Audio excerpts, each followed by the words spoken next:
there was a monk who replied, a man with the name of Galileo, who picked up on Anselm's figure of speech and called himself Galileo the Fool, and said, I have an idea of a perfect island.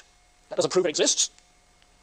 To which Anselm replied very straightforwardly, of course it doesn't, because a perfect island is not perfect being. It's a finite, limited being. It does not have every perfection. It has limits. So your response, Galileo, is irrelevant. You miss the whole point of the argument. But that doesn't change the fact that the argument is system-dependent. It's an argument constructed within this hierarchy of being metaphysical framework, such that being, existence, is one perfection. Unchanging, immutable existence is one perfection. And any idea of a perfect being must therefore be the idea of a being that necessarily exists. Okay. So, a system-dependent argument. Well, Anselm, any comments there?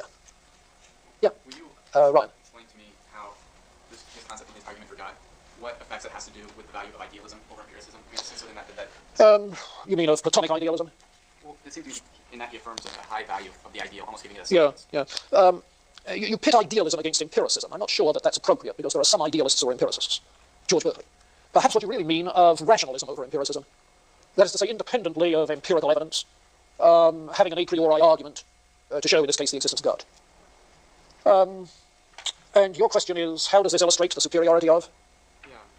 Well, I think all I'll say is not that it indicates the superiority of, it indicates that some kinds of thinking are appropriate to some subject matter and other kinds to other subject matter. That is to say, if you're trying to find out what's wrong with you physically, I suggest you submit yourself to the empirical findings of medical science, where I think empirical methods are very, very valuable.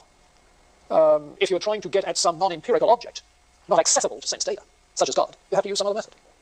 So it's, in a way, I'm responding simply in terms of the divided line, that if you're wanting to deal with physical particulars, all right, use one approach.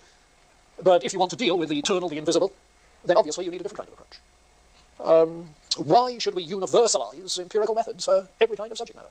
You see, that's a kind of reductionism. It's presupposing that everything that exists is of a particular nature and presumptively, for some, a physical nature. You see? Why presuppose that methodologically so that you shut out other alternatives? Yeah.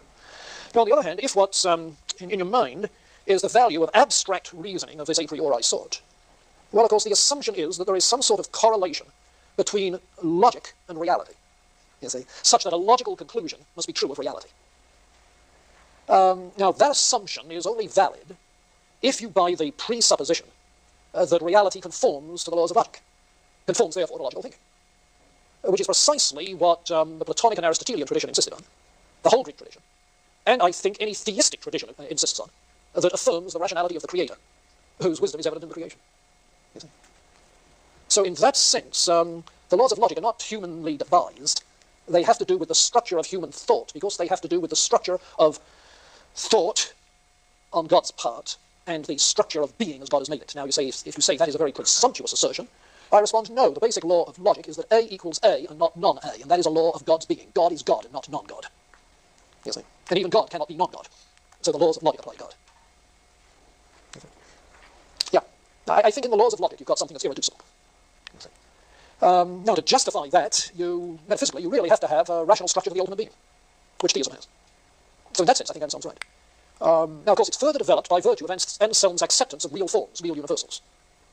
Real universals which are operative in the mind of the Logos, the Creator, and which are operative in ordering the creation. But by definition, universals are intelligible entities. You see? They're objects that can be known by abstract thought, dialectic. Therefore, an abstract a priori argument is very appropriate for dealing with the rational order of things. And again, you come to the same conclusion that granted his system, this kind of argument is very appropriate. Now, I still haven't said that granted his system is valid. You see? But it's a very appropriate kind of argument. If there is a problem in the argument, and I'm not sure the debate over it goes both ways, if there is a problem in the argument, I think it may be something like this. In describing his point, I put it this way, that the idea of a perfect being necessarily includes the idea of existence. So it's the idea of a necessarily existing perfect being, which is the idea of a perfect being. Now, you'll see that then has to be adopted, that idea has to be adopted as the idea of a perfect being over against the idea of a perfect being that doesn't exist. But it's one thing to adopt the idea and say you cannot think consistently of a perfect being that doesn't exist. You see. And it's another thing to think of whether in fact there is any correlation between such ideas of perfection and reality. In other words, you would have to challenge the metaphysical framework. I think that's the center of it. I guess what brought this on is Kant's argument against it. Yeah. Is that pretty much what he said? Yeah, Kant takes a different line, at least the main line that he takes, is his claim that existence is not a proper predicate. In his, and we'll run into this when we get to Kant's critique of pure reason next semester, existence is not a proper predicate. That is to say, existence is not another quality which you can predicate of God. Now, if that's the case, then adding existence is not adding another perfection. Saying God does not exist is not subtracting a perfection from the idea of perfection. You see? Now, if Kant is right in that, then you have another problem. Okay? Then you have another problem. Is existence a perfection? Now, the medievals would all say yes. You see? And they'd say yes for this reason. And perhaps I can come to it best by saying how Kant thinks of existence in the aftermath of the scientific revolution. A world of bare physical facts. You know, the line, can I take a thing so dead? A world of bare, inert, physical particles.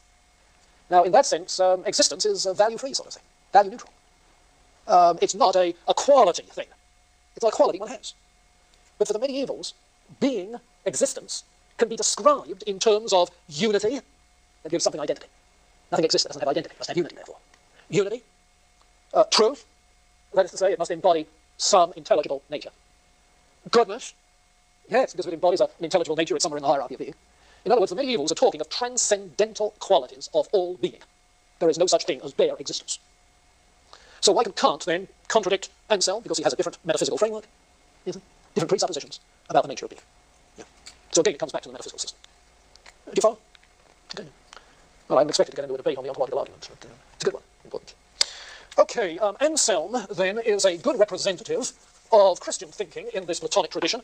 And who else do we have? We have Dionysius, we have John Scotus Erigena, we have Anselm.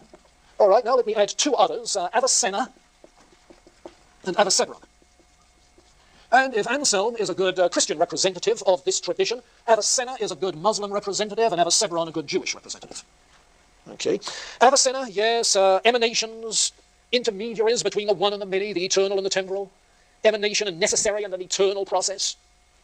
Sound familiar? A Muslim Neoplatonist. Avicebron, emanations, speak of God by way of negation, what God is not, a mystical path to union with God, transcending thought. So the thing follows through. Now later, in medieval times, in the 13th century, we'll run into Bonaventure. I won't say more about him now, except for this anticipation, that after the rediscovery of lost Aristotelian books, when Aristotle was being presented as really the best philosophy and the last word, but with problems for a theist, Bonaventure repudiated Aristotle completely and tried to get back to a continuation of the Platonic tradition. And we'll get into that story in a little while. Okay, so these people then representing the Platonic influence. Now, easier to deal with and briefer, the Aristotelian influence. And here I want to note three people, Boethius, Maimonides, and Averroes. Boethius, Christian, Maimonides, Jewish, Averroes, Muslim. Boethius died in 524, back around the time, a little bit younger than, but around the time of Dionysius, is known to have been a translator of and commentator on Aristotle. And the work of his, which is best known and has best survived, The Consolation of Philosophy, incidentally written in prison, The Consolation of Philosophy, is one which is still available in translation, of course.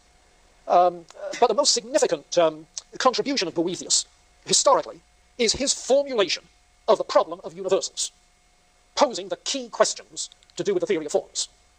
And I want to hold that until we get down to item 5 on this agenda for the early medievals. Okay. Maimonides, Jewish writer, best known for his work, A Guide for the Perplexed,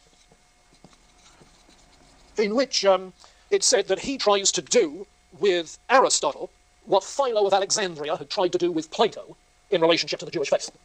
Remember that Philo developed a kind of Jewish interpretation of Middle Platonism, and Alexandria tries to develop a Jewish interpretation of Aristotelian philosophy. Maimonides does. But it's Averroes that I want to comment on more specifically. Averroes also wrote commentary on Aristotle. And it was, in fact, because of the Muslim interest in Aristotle that he became known again in the West, actually, through the interest of Muslim philosophers in Spain. It so happens that both Maimonides and Averroes lived in the city of Cordova in Spain at the same time, interestingly, the Jew and the Muslim. Averroes developed his Aristotelian view, if you like, with a little bit of Platonic influence, because he had a hierarchy of intermediaries between the pure actuality, which is God, and the pure potentiality, which is prime matter. Prime matter is elemental matter without a form of any particular element or kind of thing. So that in between God, who is pure actuality, and matter at the bottom of the hierarchy, you have 100 intermediary intelligences. That hierarchy of beings still at work. This is an emanation kind of process. And his view was that the human soul is, yes, part of this, but at death, the individual human soul is united with a cosmic rational soul, so that there is no individual immortality. There is no individual immortality. Now, it was Averroes' work that introduced Aristotle, the Christian philosophy, in the middle of the Middle Ages, the 11th, 12th century. And Averroes recognized the fact that there are conflicts between the Aristotle that he saw and the religious beliefs of another. Emanation, rather than ex nihilo creation, meant that matter is eternal, the eternality of matter, with its potential that is actualized by God in creating. And, secondly, the loss of individual immortality.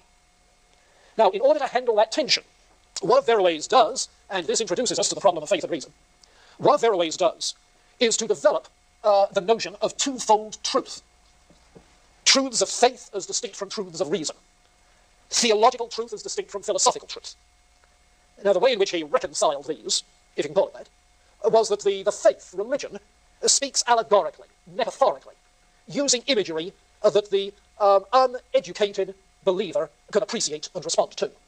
It is philosophy that speaks with precision. And so in the tension between the two, he seems to prefer the philosophical way of saying it. The philosophical way of saying it is his interpretation of Aristotle. And Aristotle, he was convinced, represented the very pinnacle of philosophical achievement forever. Now, that, in Averroes, then, poses questions about the relationship between faith and reason in terms of the relationship between particular religion and philosophy. And as a result, the problem of faith and reason, it's called, became one of the major issues during the later Middle Ages. Okay? So what I want to do, then, is to sketch in some of the alternatives that seem to be developing on the problem of faith and reason during this preparatory period and anticipating what Aquinas is going to say in response. First, go back to St. Augustine.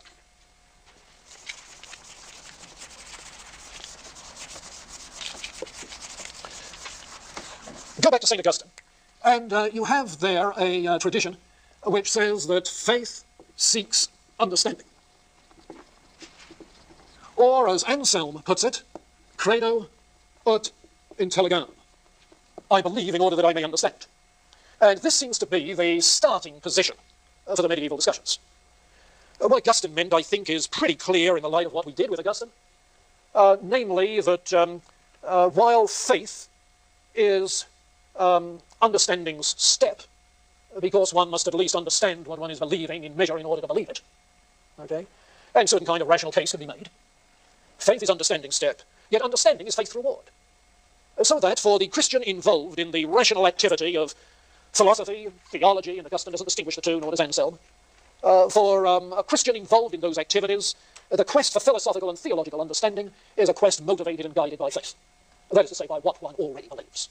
And as we've seen in the case of Anselm particularly, it could be an activity appropriate to the monastic of praise to God because of reflecting on God and his creation, even though it means getting into the complexities of metaphysics.